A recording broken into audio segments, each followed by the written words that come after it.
I only buy the finest tea leaves, sister. See, UPF.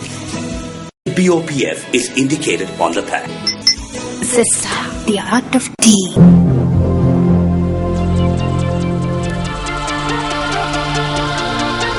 A very good afternoon to you. This is your lunchtime news bulletin coming to you live here on Mtv Sports with News First. I'm Shanjarang Padi. But here are your headlines. 25 houses damaged by gale force winds experienced in several parts of the island. Private bus employees operating from Matugama and Alutgama commenced a strike action. Iran political analysts say change of coalition makes Iran's presidential election more complicated. Now here are those stories in detail. Strong winds that swept across the island yesterday caused damage to nearly 25 houses. Assistant Director of the Disaster Management Centre, Pradeep Kodipalli, said that of the 25 houses, 2 houses were destroyed. So the total came up to 53 due to the strong wind blown over few days back time. So this early morning there was a heavy wind blown over the Gatanagal area, and it was recorded more than 10 houses being damaged. But the data need to be updated. Then our district disaster management unit already been there and on the spot, and they are monitoring the situation there.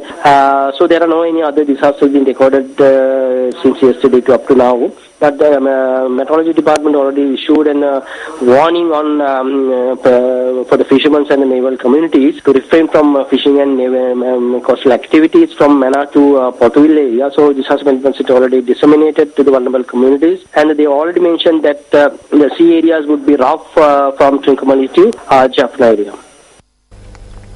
Meanwhile, the Department of Meteorology says that rains accompanied by strong winds can be expected inland and in coastal areas of the island today. Meanwhile, many trees have been uprooted in Norelia due to the strong winds and rains experienced yesterday. A tree uprooted by strong winds fell in close proximity to the primary section of the Gamini Vidyalaya in Norelia last night. However, no damages were caused to the building.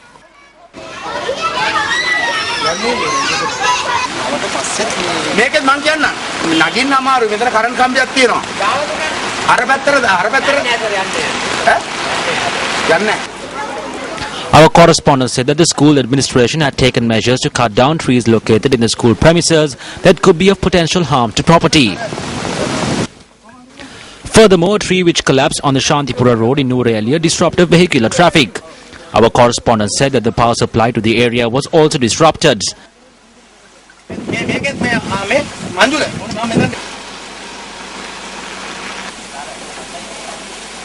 Steps were not taken to remove the tree from the road as of 9 a.m. today. Meanwhile, fishermen refrained from setting out to sea today due to the inclement weather conditions. These are visuals captured from near the Nigambu Lagoon and surrounding areas.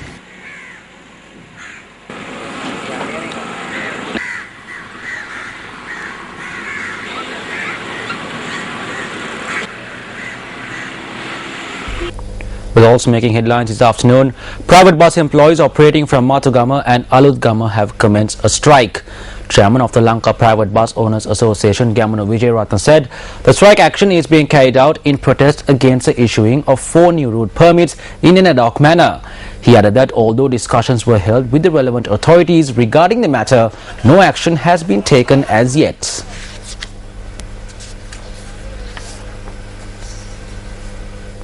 A function was held at the Hambantota District Secretariat Auditorium to distribute funds to cashew farmers in the Hambantota district. Minister of Small Export Crops Promotion Reginald Kure presided at the function held yesterday. Funds were distributed among 315 farmers at the function, which also saw parliamentarian Namal Rajapaksa in attendance.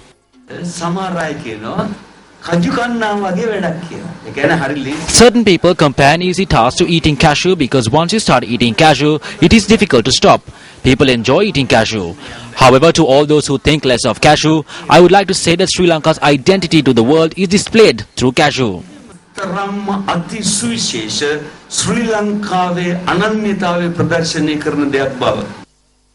Chairman of the National Trade Union Centre, K.D. Lalkantha, says the economic crisis is the root cause for the political turmoil in the country. Now, he made this statement at a conference held in Colombo yesterday.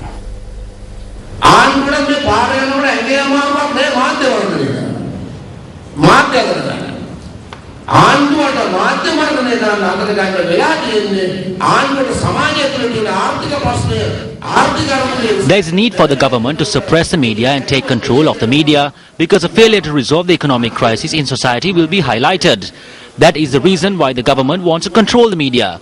The root cause for problems ranging from the constitutional amendment to the political turmoil is the major economic crisis in the country.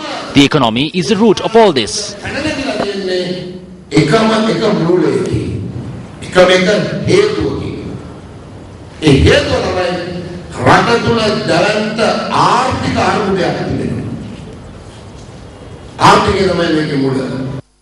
A meeting was held between representatives of the Jatika Hela Urumaya and the Sri Lanka Muslim Council yesterday.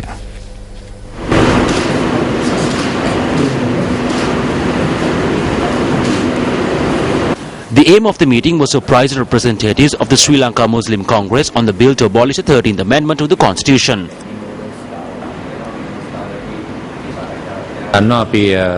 පාර්ලිමේන්තුවට පනතක් ගෙනාවා 13 වෙනි ව්‍යවස්ථා සංශෝධනය අහෝසි කිරීම ගැන. We are discussing with various stakeholder groups the shortcomings of the 13th Amendment to the Constitution and the bill to be presented to Parliament.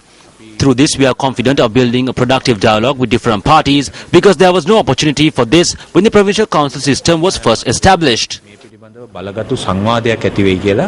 මොකද පළාත් සභා ඇති කරපු අවස්ථාවේදී ඒ ගැන සංවාදයක් ඇති කරගන්න අපිට අවස්ථාවක් උදා වුණේ නැහැ. අපිට ඉදිරිපත් කළා 13 වෙනි සංශෝධනය ඉවත් කිරීම පිළිබඳව එම පක්ෂයෙන් ඉදිරිපත් කළ. We were presented with the reasons for the removal of the 13th Amendment to the Constitution based on the needs of the time. We are hoping to discuss this with the intellectuals of the Muslim community and present the Muslim community's stand in this regard. විශේෂයෙන්ම මුස්ලිම් බුද්ධිමතුන් විශේෂයෙන්ම මේට සම්බන්ධ වෙන උතුරු නැගෙනහිර මුස්ලිම් නියෝජිතයන් සමග සාකච්ඡා කරලා මුස්ලිම් ජනතාවගේ මතය අපි ප්‍රකාශ කිරීමට බලාපොරොත්තු වෙනවා. Well, yet another phase of the series of News First media workshops conducted to improve the media knowledge among school children was held yesterday at the Monoragala Central College. This was incidentally the 93rd News First media workshop. The News First team that arrived at the Monoragala Central College received a warm welcome. The News First media workshop is aimed at providing practical knowledge on compiling and delivering a news item. Students were given the opportunity to showcase their talents during the events.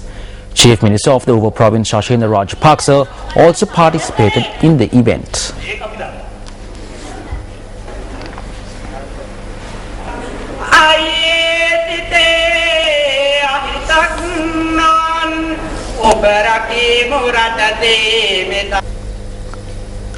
Well, on to more local news.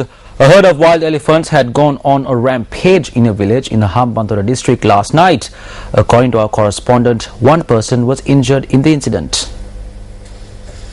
Houses in the 7th mile post area on the Matala Airport Road in Hambantota were victims of the wild elephant rampage. The herd of wild elephants had caused damage to several cultivations.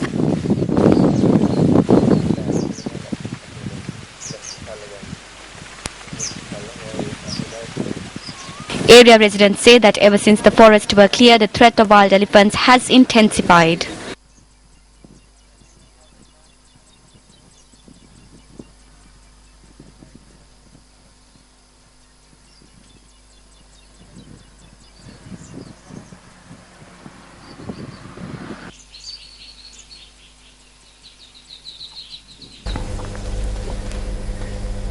Two cannabis plantations located in the Yala National Park were raided by officers attached to the Buttala Police Special Task Force yesterday. Two cannabis plantations spanning 3 acres within the Yala National Park were destroyed. Our correspondent said that 3 persons who were at the plantation at the time of the raid were taken into custody by the Special Task Force. The suspects are to be produced before the Vallawai magistrate today.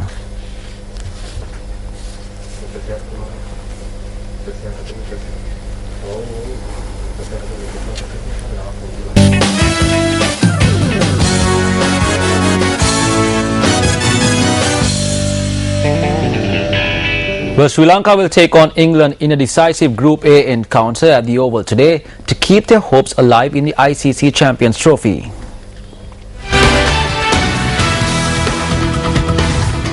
A defeat today may put Sri Lanka's chances of qualifying for the semi-finals of the ICC Champions Trophy in doubt. However, if host England, who thumped Australia by 48 runs in their first match, are able to overcome Sri Lanka today, they will earn a spot in the semi-finals. Yeah, we might have to rethink our strategies a little bit on these conditions, on this wicket, which has a little bit of bounce. So, yeah, we might have to think our strategies a little bit. But I think, the way we approach, we've got to stay positive as possible and try and be, try and take them on. But it depends on the conditions, to be honest, because on this wicket, I doubt it. Reports indicate that no changes have been made to the Sri Lankan lineup for today's game.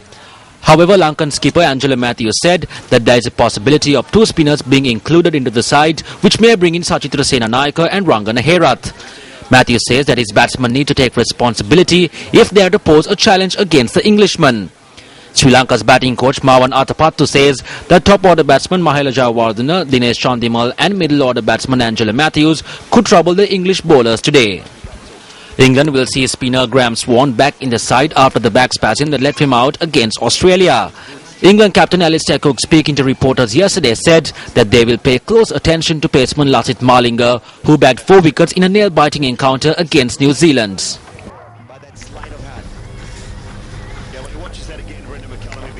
Along with the football news, Barcelona football Lionel Messi and his father are being investigated in Spain for allegedly defrauding the state of more than 4 million euros. Officials say the 25-year-old Argentina forward and his father Jorge Horacio are suspected of filing fraudulent tax returns for 2007 to 2009. The World Player of the Year expressed his surprise denying the allegation. His Barcelona net salary is said to be some 16 million euros a year, making him one of the world's highest paid athletes. He has also signed a number of multi-million-dollar endorsements with major sponsors around the globe. Yesterday, a complaint signed by prosecutor Raquel Amado was filed at the courthouse in Garba, the affluent Barcelona district where Messi lives. Reports say the judges at the courthouse must accept the complaints before the suspects can be charged. The player and his father are accused of 3 crimes of defrauding the state taxes related to income from the use of his image. They are suspected of using companies abroad in Belize and Uruguay to sell the rights to use the image. The accusation is that with the help of firms based outside Spain, where he lives and plays club football, Messi and his father avoided paying more than 4 million euros in tax. According to Spain's EFE news agency, if convicted, Messi could face up to 6 years in prison and a large fine. Responding to the allegations, Messi expressed his surprise, saying he had only learnt about the investigation against him through the media.